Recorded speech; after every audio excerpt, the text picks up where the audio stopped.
Hello, everyone. Welcome to Notes to My Legal Self, where we explore all aspects of in-house legal practice. Lawyers are human first. They care about all kinds of things. They care about community. They care about career. They care about their personal life. They care about the world. If you know an in-house professional who can contribute to the conversation and to showcase their amazing experience, advice, and how diverse life is in-house, let me know. I would love to have conversation with peers from which we can all learn and we can learn together. Today, we have a very, very interesting conversation. This conversation comes up all the time. What does it mean to be successful generally? And specifically, what does it mean to be a successful in-house lawyer? We have a fantastic guest, and I will let Adele, welcome to the show. Please introduce yourself. Thank you. I'm Adele Tegger, and I am currently Director of Senior Legal Counsel in the Employment Law Group at Western Digital. And Adele, before you came to Western Digital, what was the journey along the way and what were the stops? Well, I have a little different journey because I've been in-house my entire career. I have not worked at a law firm. I've just been in-house. So my first in-house job was at Yamaha Motor Corporation. That was fun. Very passionate people, passionate about the products. So it was fun to learn that. I traveled a lot. There was a lot of litigation.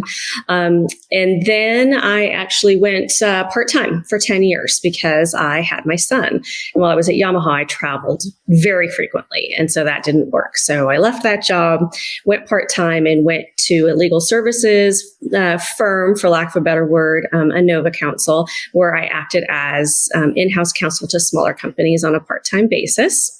Went back full-time and was at Arbonne International as Associate General Counsel for about 6 years, a little less than 6 years.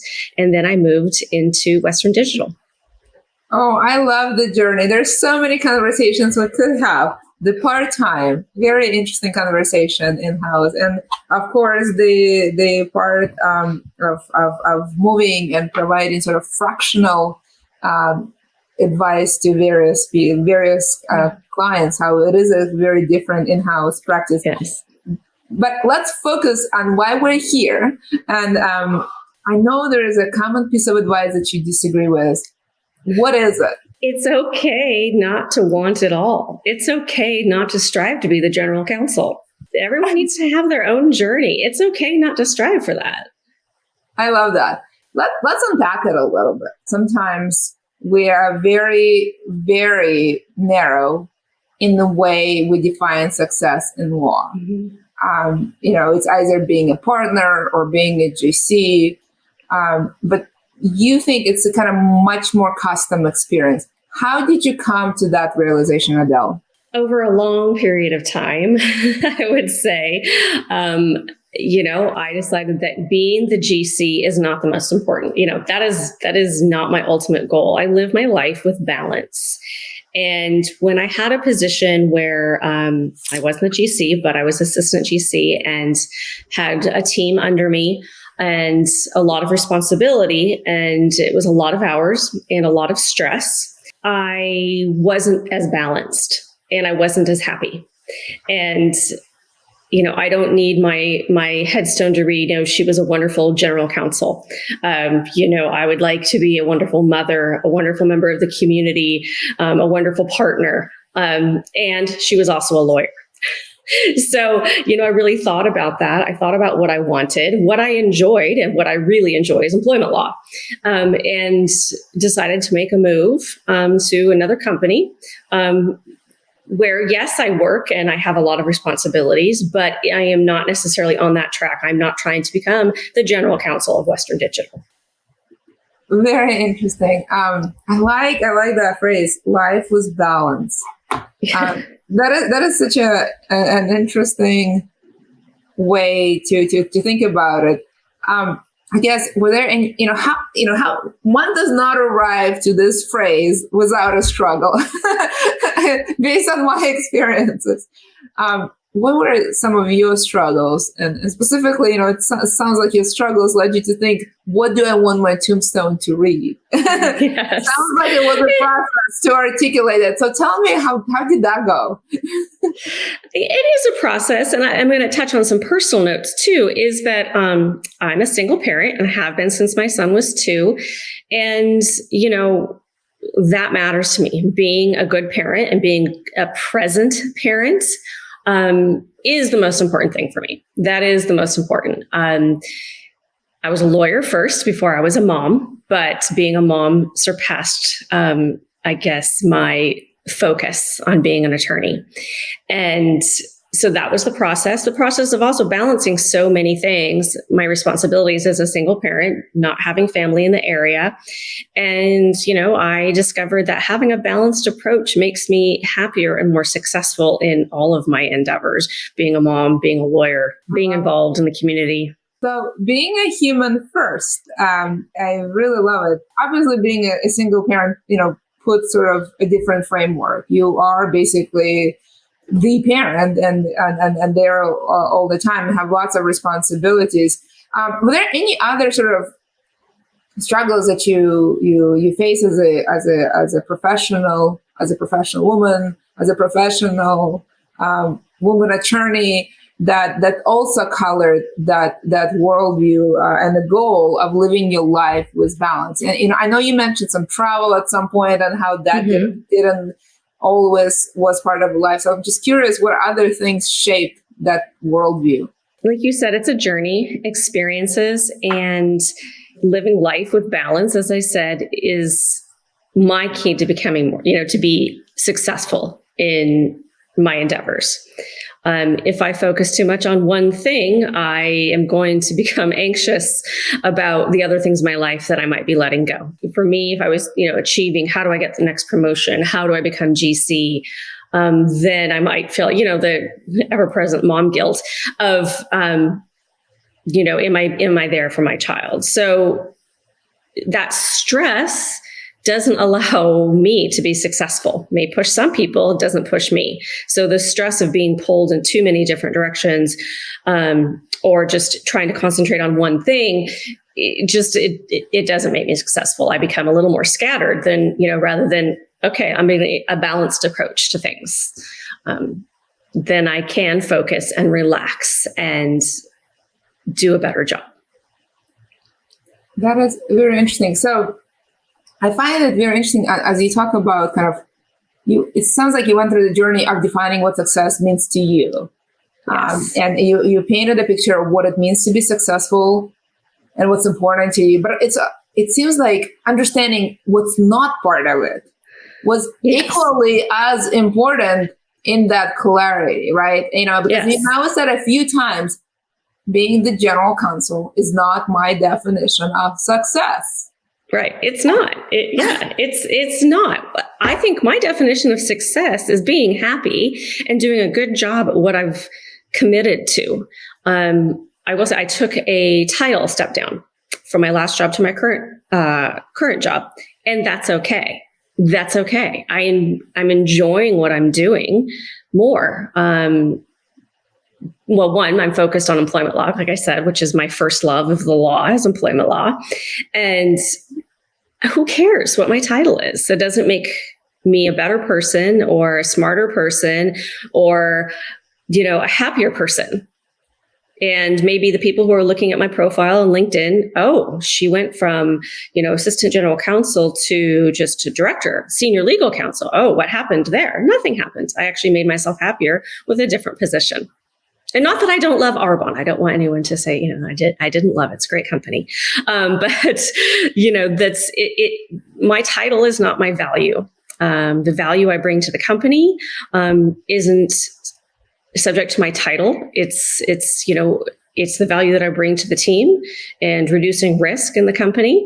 It's not about what my title is. And my uncle gave me some advice when I started working. He said, treat the receptionist, the janitor, just as you would treat the CEO. And I think a lot of people have heard that advice. And that is true. Everyone has value, regardless of what their title is. I think we're feeling it during the Great Resignation, because you realize how important everyone is, not just the kind of folks at the top or a little bit below the top. Everyone has a role to play for an adventure, for an organization to go forward. And you need competent people at every level, at every part of the organization to contribute. That's very interesting. By the way, when I look at your profile, I see a person who had an amazing career to work at iconic organizations and be part of that growth and build, and the versatility to go from one industry to another.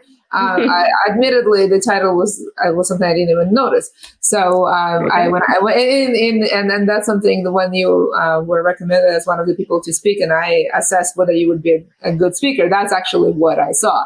So it may not be an issue whatsoever. It may be, and that actually kind of leads me to my question.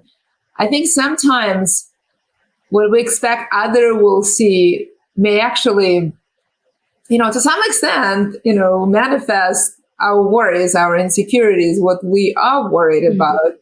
And it sounds like you, in considering the doing this step back, you were very conscious about what it may look like and whether it will have an effect on you as a person or you as a career. How did you lawyer yourself out of this?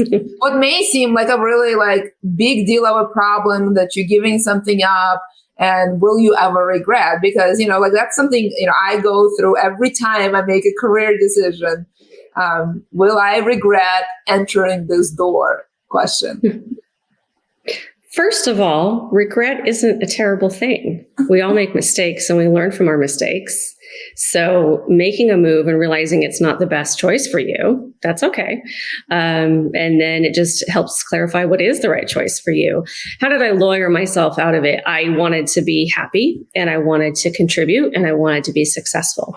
And I thought about what that meant to me and how best to do that and how best to serve my client. My client is the company. So what is it that I do as an attorney, as an in-house attorney, that helps my client the most? I like working with people. I like reducing risk as it relates to employees. So that's employment law. So focusing on employment law is how I chose to be most successful.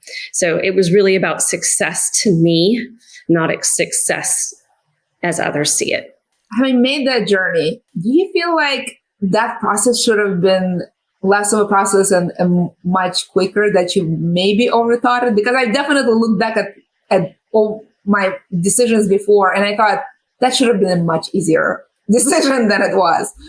Curious if you feel this way now that you're sort of living it and have a very articulated life of balance mission statement, so to speak. It would have been nice, I suppose, to have reached that journey, reached that conclusion earlier. But there's always external elements, external forces going on. So when I decided I couldn't take a full-time job, or I really didn't want a full-time job, because so many full-time jobs as in-house counsel, maybe not now, but involved travel. That was something I couldn't do. So I had to be open to what was available to me in a part-time basis. So, well, yes, I could have tried to, reach my goal of being, or my decision to be, in-house employment counsel. It wasn't necessarily available to me. I had limited options. And I will say that you asked me earlier about, being a woman and how that's affected my career. And I think that's one of the things, is having limited options. Things are changing a bit, especially COVID, working from home. But we do have limited options as lawyers. We don't have a lot of options to work part-time, reduce our billable hours. I don't think that's an option for everyone. If you didn't graduate top of your class from a top 5 law school, sometimes you have to take what's offered to you. Yeah, well, hopefully that part will be changing for many reasons, because at some point we should stop judging people, based on where they went to law school, whether they joined law review or even graduated on top of their class. There are all kinds of reasons for that not to happen, and for that actually not to be the goal. I'm just curious, on that journey of defining a mission statement and kind of thinking what's important to you, what in law or even outside of law, who were your inspirations? Whose steps did you follow? Who did you think, geez, if this person can do it, I can probably do that too? Or at least I'm going to tell you, this is a softball question for me. I didn't know it was coming, but my mother was a lawyer and she went to law school when I was in first grade. So she, instead of being a 1L, she called herself a first grader. So she went to law school and, at that time, there wasn't as many women in law. And she went to work at a firm and she kind of got pigeonholed into family law and didn't like that. But, she did what she wanted to do to make herself happy. And, she loved being a lawyer. And she was, a passionate, caring, wonderful mom, and she was successful in her work as well. And so she was absolutely my inspiration. And, kind of ties into a question what you were talking about, going to the top law school or having the top grades. I didn't have top grades either. My mom actually passed away, literally dead smack in the middle of law school, middle of my second year. And I think one of my most proud achievements is that I got through law school. And as we all know, it's not easy. Passed the bar with my mom, with my inspiration having passed away in the middle of that. And that showed me the strength that I have. And, I felt like she was there cheering me on. Oh, that is such a beautiful story. Thank you for sharing that. And to some extent, that's what I alluded to, that law school is not always equal place for everyone. My mother had a stage 4 cancer when I was going through law school. So when people ask me, she did manage to survive, but I spent almost 2.5 years out of 3 in chemos and radiations with my mother supporting her. When people ask me how much I enjoyed law school, I tell them straight up, I hated it. It wasn't law school that I hated. My life there was at the time, and I like yourself, have a very close relationship with my mother. And your life experiences will color all your other experiences, and so when you get a candidate and you evaluate, who they are as people and where they've been and whether they can contribute to your organization. Transcript is a data point among many other data points, and and so is law school. So all kinds of things, and as a person who interviews a lot of folks, I now really value life experiences. I do think that they contribute a lot to the team and to customers and just overall morale and culture. So I like that point of view. In the journey of kind of identifying what's important to you, what you're not going to do, what is that mission statement, what's on your tomb, I guess I'm just curious. In that journey, because that journey takes courage, what are you most proud of in that specific journey of balance? Being able to sit down and realize what does make me successful, and living a life with balance is what makes me successful. So what I do, the projects I take on in my professional life, I'm more successful because I live a life with balance. That's it, and realizing that.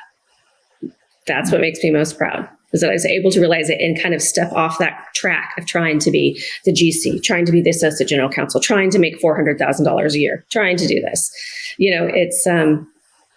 I was able to step off that track and say, no, I need to live a life with balance. And it makes me more successful. It makes me a better attorney. It makes me, meet my clients' needs. Yeah, we're coming to the end. And so I have a few questions because you mentioned a couple of things. One of the things you mentioned, and a number of in-house lawyers I now talk to really value their community involvement there and being sort of citizens first. And that makes sense to me a lot because a lot of us go to law school because we have some definition of justice. And one of the ways to channel that is being a fantastic community member. And as a lawyer, you can contribute that.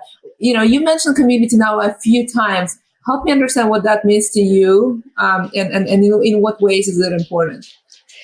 To me, it means a couple of things. There's community as far as being involved in my son's school. I've had varying degrees throughout his school career. For me, it also means being involved in politics and helping out with political organizations that I'm passionate about. So that's being a good, community member.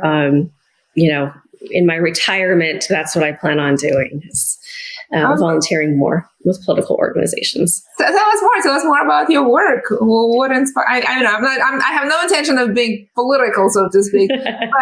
but I haven't said that. I'm just really curious. What steps are you taking? What excites you? Where have you contributed? Working full time and being a mom full time, I don't have a lot of time to dedicate to that.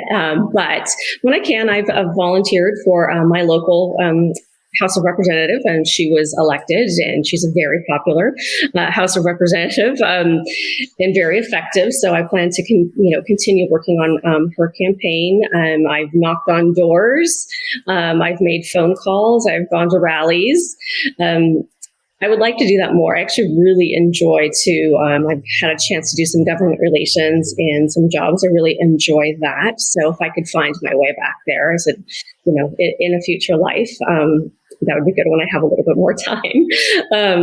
That would be good. So, that means a lot to me, and seeing someone that you value being more successful. Oh, I just love it. I love all of it. The supporting other woman part. And the part, canvassing can be quite fun. You really get to meet your neighbors, so to speak. Yeah, it's interesting, that's for sure, especially if you're canvassing in an area that maybe doesn't fall along the same political lines as the person you're knocking on doors for. No, that's what I meant. But you really get to meet your neighbors. It's very interesting, and I love how you think about it in stages, kind of in the same way as you're thinking about your career. I think it's come from the realization, and I made that journey to some extent too. I have kids who are 10 and 12, thinking that, I was a lawyer first, kind of what you said. Mom being is important, yes, but at some point I will release them into the wild. And that practically means I have a little bit more time. So what can I do today to do something then? And it sounds like you're having similar thoughts. So how are you thinking about this journey? What interests do you follow? Is that a cause? Is it kind of a person, or kind of what is the thought process there? So I would say probably an ideology and supporting political candidates and causes that mean something to me, that I support. I was a political science major in college, and so it's something that's always been interesting to me, and something that I get involved in as time permits. That's a bit more of a hobby at this point. So yes, but keeping my toe in it, so to speak, keeping involved to the extent that I can at this point in my life, and then getting more involved when I have the opportunity, maybe when my son goes off into the wild, which is coming up far too soon, by the way. I will have more time to do that. Yeah. I feel like I've been a mother of babies like not so long ago, and they're 10 and 12 now. So I am with you there. I'll ask you kind of a broad question, kind of what is the kind of takeaways you want to folks who listen and watch have, perhaps maybe an advice to your younger self that you wish you had that would have made it a whole lot easier. Kind of what is the kind of thing you want them to take away from this conversation?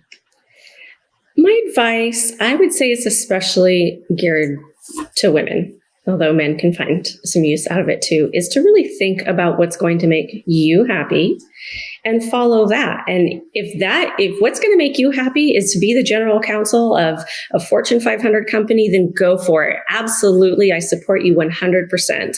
But also do not be afraid to step off of that track and realize what's going to make you happy. Being an attorney is a great job. It's demanding. What part of it do you love?